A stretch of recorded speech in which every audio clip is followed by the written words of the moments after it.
Hello, everyone. How are things going? So today, what we're going to talk about is misinformation, or as I've dubbed it, post-truth and its discontents.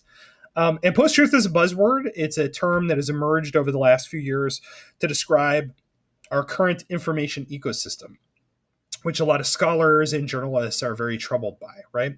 And the main culprit here is social media is the main target of a lot of people's ire, although there's lots of other things that they take into account too, right? And social media originally seemed like this really great thing, as a place where you can share your dank memes and keep in contact with people that you haven't seen in a long time. And so forth, right? And this is still a very positive part about social media, but also creates some problems, right? And there's two big problems that sort of emerge from it, right? One of them is that when we're on social media, we tend to consume media that conforms with our pre-existing worldview, right? And so it creates these echo chambers, right, where we're liberal and Democrat, religious, not religious, so on and so forth, and we tend to only read people that agree with our particular perspective, right? And so that's problematic, right? And a lot of people think that some of our big social divisions come from that, right? But the other thing is just that there's a ton of crap on social media. There's a lot of misinformation that gets circulated. News reports that are outright lies, propaganda, misleading articles, scientific information that's being misapplied in problematic ways. And so it's become difficult for us as information consumers, right, to sort through all the garbage that's out there at this point, right? And so this has gotten us to rethink, some things about our relationship with truth and what role truth plays in belief and that sort of thing. And so it's an opportunity to sort of delve a little more deeply into some of the ideas that Nietzsche articulated earlier, right? Now, the book we read is from a person who I didn't really know of until I read this particular book. Her name is Michiko Kakutani, right? She was a New York Times book critic. That's what she did for most of her life. She got her BA from Yale University. She's Japanese American, daughter of a Yale mathematician. And Vanity Fair had some interesting things to say about her. They said that they described her as fearsome as she is in print. Norson Mailer called her a one-woman kamikaze, while Jonathan Franzen crowned her the stupidest person in New York City after she penned his memoir, an epithet that did not deter her from giving his next book a rave. Michi, as her friends know her, is mild in manner in person and shy by habit, right? So she has this reputation of being this sort of fearsome book critic who's willing to savage people when she thinks that they've moved in the wrong direction, right? So that's just a little bit about her, right? And so the subject we're looking at is really gets right to the heart of the essay that we just read from Nietzsche, right? And he has this certain view about why people adopt a belief or another over another.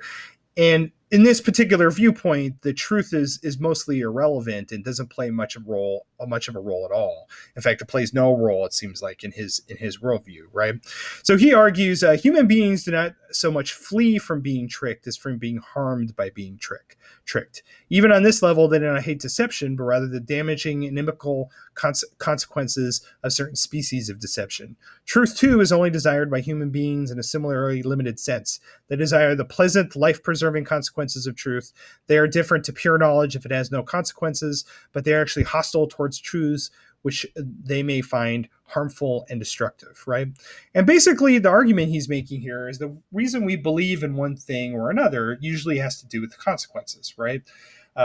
So if something has positive consequences for us, and this could go beyond just making us feel good. That's just one possibility, right? It could be, insightful and enlightening, or it could change our habits in a way that we find productive or something like that. But anyways, if we find something productive, right, in our own lives, we tend to believe it, right?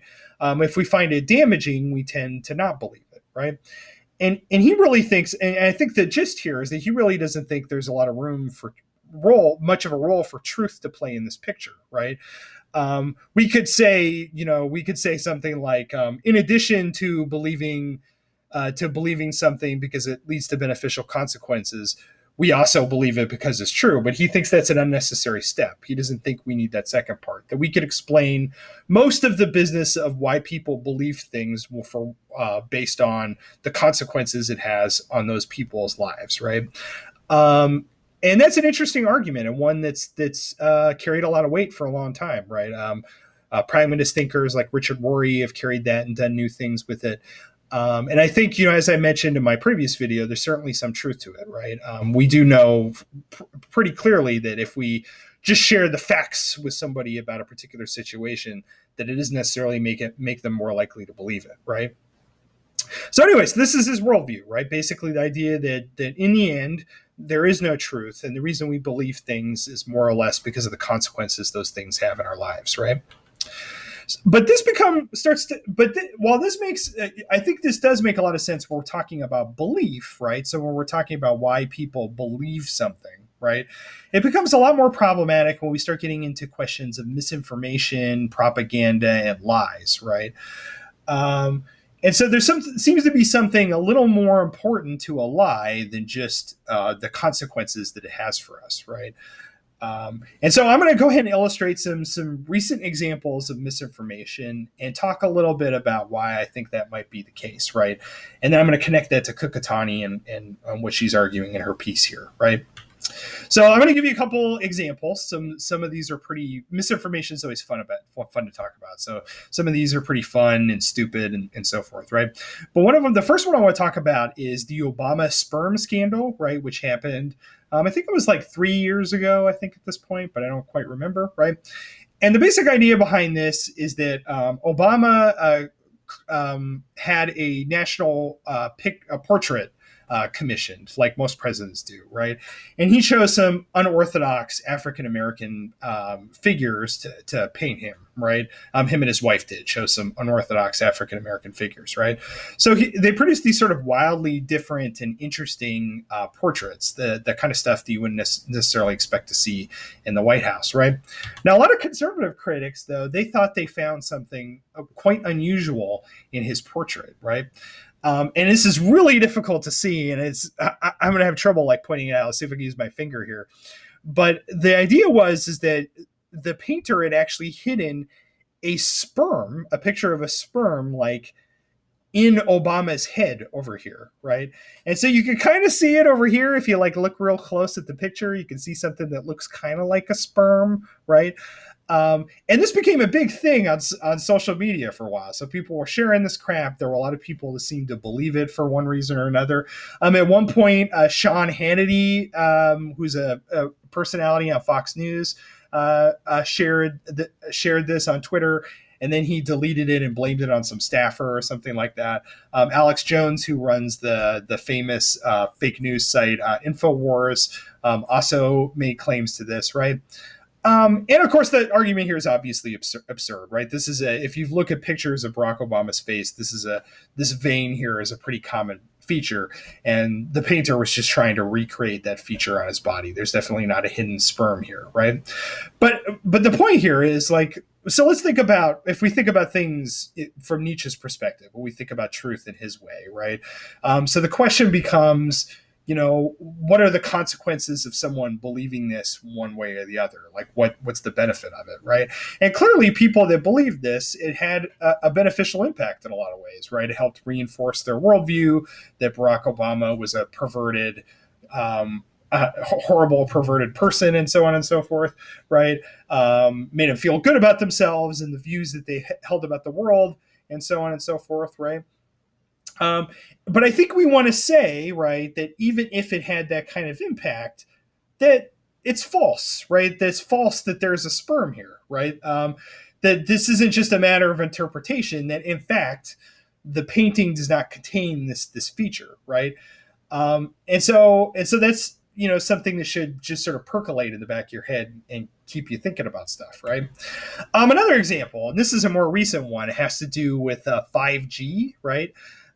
So there's this misinformation campaign that's emerged over the last few weeks that relates to 5G and the coronavirus. And the argument is that for some reason, 5G has an effect on coronavirus transmission, right? That either it makes people's bodies less healthy or or it causes it itself, or in a variety of other things, right? And these rumors about the negative health consequences of 5G have been around for a long time. This is a screen capture of a video from Russia Today, right? And this is, I included this one in particular to build on Kakutani's argument here, right? You'll see it's got about 2 million views, and it says something like, is 5G harmful, or something like that, right? And so these things sort of circulate, right? They're obviously false. Like anybody who understands how the technology works and is familiar with the research on it knows that it's not the case that 5G causes or aids the transmission of the coronavirus. But it's still, this has gained a lot of adherence, right? To the point where some big celebrities like John Cusack and MIA and so forth have shared it on social media, right?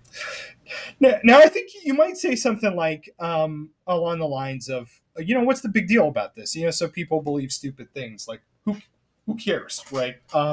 And I think there is a tendency to write it off as that, right?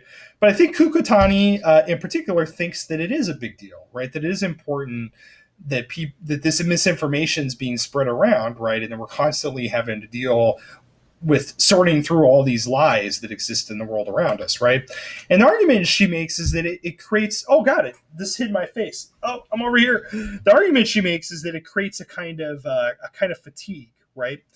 And so she says, this is a passage from her book here. She says, the sheer volume of disinformation unleashed by the Russian fire hose system, she's talking about Russian propaganda here, much like the more improvised but equally voluminous stream of lies, scandals, and shocks submitted by Trump and the GOP and whatever, tends to overwhelm and numb people while simultaneously dividing deviancy down and normalizing the unacceptable. Outrage gives way to outrage fatigue, which gives way to sort of cynicism and wariness that empowers those disseminating lies. As the former chess champion and Russian pro-democracy leader Garry Kasparov tweeted in December 2016, the point of modern propaganda isn't only to misinform or push an agenda, it is to exhaust your critical thinking to annihilate the truth, right?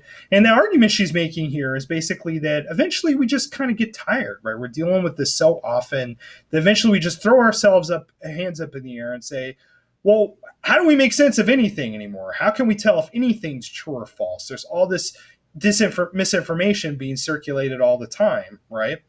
And so that kind of fatigue is what enables people with destructive agendas and impulses to sort of take control and push their propaganda on the rest of the society, right? And so that's the argument she's making here. And keep in mind, she is targeting Trump in this particular passage here, but she's kind of equal opportunity throughout her book. She has a lot of Republican targets and a lot of liberal targets as well, right? So the ability to sort of push this propaganda and use these tactics isn't necessarily limited to one political ideology or another, right? I think that's something important to keep in mind, right? So that's another piece of the puzzle that we should add to this picture, right? While it appears that Nietzsche's worldview, I think, works really well when we're talking about why people believe truths, right? I think it misses something about when we start talking about why we disbelieve lies, right? When we're looking at like the Obama picture, I think, right? It's not just that picture, that believing that there's a sperm there has negative or positive consequences, right? It's also that when we look at that particular picture, it's just not there, right? It's just not a feature of that particular image, right? And so I think there might be a little bit more room for truth in our worldview than maybe Nietzsche's letting on here, right? Now, a couple some paper topics to think about, right? Just real quickly, right? So one thing you could do is pick up this idea of conspiracy theories, and you can use some things you could talk about in your papers. You could use Nietzsche and Kakutani to explore the relationship between truth and a conspiracy theory that interests you. That's one approach that you can take, right? Another is you might use Pinker and Boroditsky to maybe talk about how English and your native language cause you to think in different ways, like some impact it might have on your worldview and so forth. You could defend Pinker's argument about the triviality of linguistic differences and maybe offer some examples that you think support that view, right? And there's lots of other directions that you possibly could go in here, right? So remember, the rough draft of your paper is due Sunday by midnight, right? You got to post that to the bulletin board. I'll talk more about that in our conferences this week. And have fun with it, right? Philosophy; these topics are big and weighty and interesting, and there's a lot of possibilities for directions you could go with your final paper.